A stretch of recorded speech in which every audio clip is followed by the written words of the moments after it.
Donald ട്രംപിന്റെ ഒരു പ്രതികരണം ഇപ്പോൾ വന്നിരിക്കുകയാണ്. ഡൊണാൾഡ് ട്രംപിന്റെ ഏറ്റവും പുതിയ പ്രതികരണം ഇതുമായി ബന്ധപ്പെട്ട് വന്നിരിക്കുന്നു. ട്രംപ് പറയുന്നത് ഇങ്ങനെയാണ്: കരാറിലെത്താൻ സമയത്ത് ഇറാൻ അതിൽ നിന്ന് പിന്മാറി എന്നുള്ളതാണ് ഡൊണാൾഡ് ട്രംപിന്റെ ഒരു ആരോപണം.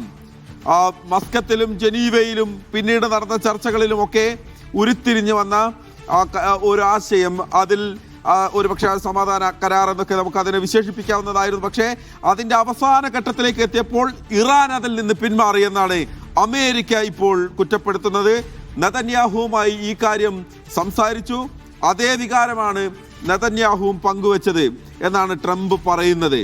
അങ്ങനെ അതുകൊണ്ടാണ് ഇത്തരത്തിലുള്ള ഒരു നീക്കത്തിലേക്ക് പോകേണ്ടി വന്നത്. അപ്പോൾ കരാറിൽ നിന്ന് പിന്മാറിയത് കൊണ്ടാണ് ഇറാനെ ആക്രമിക്കുന്നതെന്ന് അമേരിക്ക പറയുകയാണ്. മാത്രമല്ല, ഈ യുദ്ധം എത്ര നാൾ വേണമെങ്കിലും കൊണ്ടുപോകാൻ സാധിക്കും, അതല്ല പെട്ടെന്ന് അവസാനിപ്പിക്കാനും ഞങ്ങൾക്ക് സാധിക്കും എന്ന് ട്രംപ് പറയുകയാണ്. ട്രംപിന്റെ പ്രതികരണം ഏറ്റവും പുതിയ പ്രതികരണം വരികയാണ്. അതിനർത്ഥം എന്താണ്? ഈ യുദ്ധം ഇങ്ങനെ ദീർഘമായി കൊണ്ടുപോകാൻ ഞങ്ങൾക്ക് കഴിയും എന്ന് പറയുമ്പോൾ, ഈ കീഴടങ്ങിയില്ലെങ്കിൽ എത്ര നാൾ വേണമെങ്കിലും യുദ്ധം കൊണ്ടുപോകാൻ, സംഘർഷം കൊണ്ടുപോകാൻ ഞങ്ങൾക്ക് സാധിക്കുമെന്നുള്ളൊരു ഭീഷണിയുടെ സ്വരം വീണ്ടും അമേരിക്കൻ പ്രസിഡന്റിന്റെ ഭാഗത്ത് നിന്ന് ഉണ്ടാവുകയാണ് ഇറാനെതിരെ. അതല്ല, പെട്ടെന്ന് അവസാനിപ്പിക്കാൻ ഞങ്ങൾക്ക് കഴിയുമെന്ന് പറയുമ്പോൾ ഇത് വേണമെങ്കിൽ നിങ്ങൾക്ക് നിർത്താം എന്നുള്ളത് പറയുകയാണ്. ഒപ്പം ഓർക്കേണ്ട ഒരു കാര്യമുണ്ട്. ഇറാനിലെ ഭരണമാറ്റമാണ് ഞങ്ങളുടെ ലക്ഷ്യങ്ങളിലൊന്ന് ഇറാനിലെ ഭരണമാറ്റമാണെന്ന് അമേരിക്കയും ഇസ്രായേലും ഒരേപോലെ പറയുന്നുണ്ട്. നിങ്ങൾക്ക് ഈ സാഹചര്യത്തിൽ നിങ്ങളെ ഭരണാധികാരികളെ മാറ്റാൻ സാധിക്കുമെങ്കിൽ മാറ്റൂ, അതിനുള്ള സാഹചര്യം ഞങ്ങൾ ഒരുക്കി തരുന്നില്ലേ എന്നാണ് അവിടെ ഇറാൻ സർക്കാരിനെതിരെ നേരത്തെ പ്രതിഷേധം നടത്തിയ ആളുകളോട് പറയുന്നത്. എന്തായാലും പുതിയ വിവരങ്ങൾ വീണ്ടും വരികയാണ്. ഏറ്റവും പുതിയൊരു അപ്ഡേറ്റ് കൂടി പങ്കുവെക്കുകയാണ്.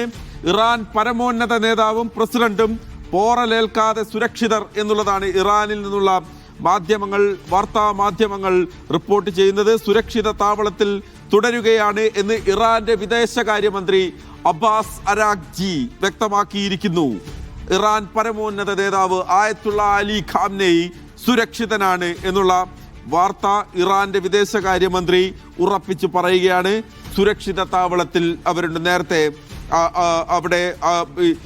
അവിടുത്തെ നേതാക്കൾക്ക് ആളപായം ഉണ്ടാക്കാൻ ഞങ്ങൾക്ക് സാധിച്ചു എന്നുള്ള ഇസ്രായേലിന്റെയും അമേരിക്കയുടെയും അവകാശവാദങ്ങൾക്ക് ഇടമില്ല എന്ന് ഇറാൻ പറയുകയാണ്. തെഹ്റാനിലെ സ്കൂളുകളും സർവകലാശാലകളുമെല്ലാം അനിശ്ചിതമായ കാലത്തേക്ക് അടച്ചിടുന്നു എന്നുള്ളതാണ് ഏറ്റവും പുതിയ വിവരമായി നമുക്ക് ലഭിക്കുന്നത്. എന്തായാലും ഇതൊരു പുതിയ ഡീറ്റെയിൽസ് ആണ്. സിറാജ് തുടരുന്നുണ്ട് എന്നാണ് ഞാൻ മനസ്സിലാക്കുന്നത്. സിറാജ്, നമുക്കറിയേണ്ടത് മറ്റ് ഗൾഫ് രാജ്യങ്ങളിൽ നിന്ന് വിഭിന്നമായി ബഹ്റൈനിൽ ഇന്ന് കുറെ കൂടി വലിയ തോതിലുള്ള ഒരു ആക്രമണം, പ്രത്യേകിച്ച് ഡ്രോൺ ആക്രമണം, ജനവാസ മേഖലകൾ നോട്ടമിട്ടുള്ള ആക്രമണത്തിലേക്ക് പോകേണ്ട ഒരു സാഹചര്യം എന്താണ് അവിടെ ഉണ്ടായത്? കാരണം അവിടെ നമുക്കറിയാം, ജുഫൈറയിലുള്ള 5ാം കപ്പൽ പടയുടെ ആസ്ഥാനത്തിന് നേരെ ആക്രമണം എന്ന് പറയുമ്പോൾ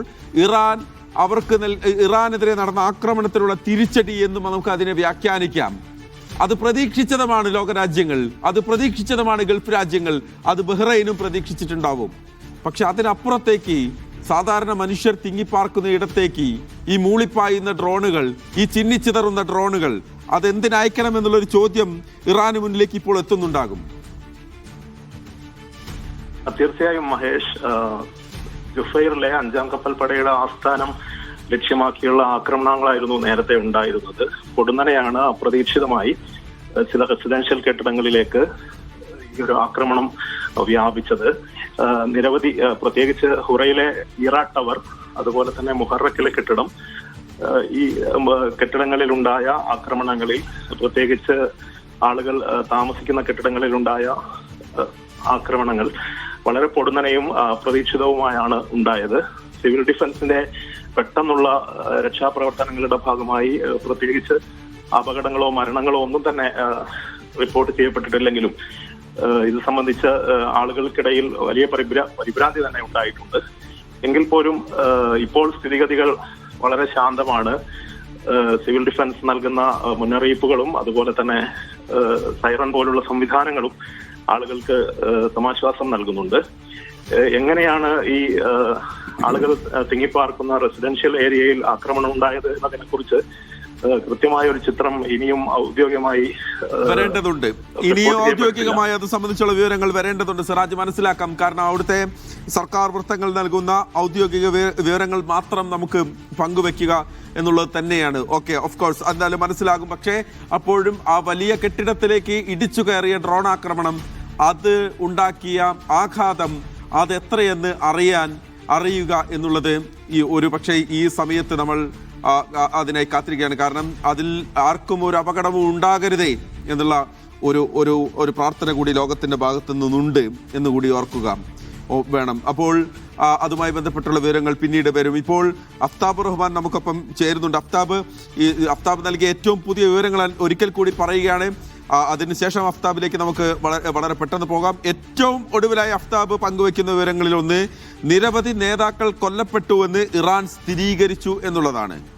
നിരവധി നേതാക്കൾ കൊല്ലപ്പെട്ടുവെന്ന് ഇറാന്റെ വിദേശകാര്യ വക്താവ് അവിടെ വ്യക്തമാക്കിയിട്ടുണ്ട്. അത് സമ്മതിച്ചിരിക്കുന്നു. പക്ഷേ അപ്പോഴും ഇറാന്റെ പരമോന്നത നേതാവും ഇറാൻ പ്രസിഡന്റും പോർലേൽക്കാതെ സുരക്ഷിത താവളത്തിലുണ്ട് എന്ന് നേരത്തെ വിദേശകാര്യമന്ത്രിയുടെ വാക്കുകളും ഉണ്ടായിരുന്നു. തെഹ്റാനിലെ സ്കൂളുകളും സർവകലാശാലകളും അനന്തമായി അനിശ്ചിത കാലത്തേക്ക് അടച്ചിട്ടിരിക്കുന്നു എന്നുള്ള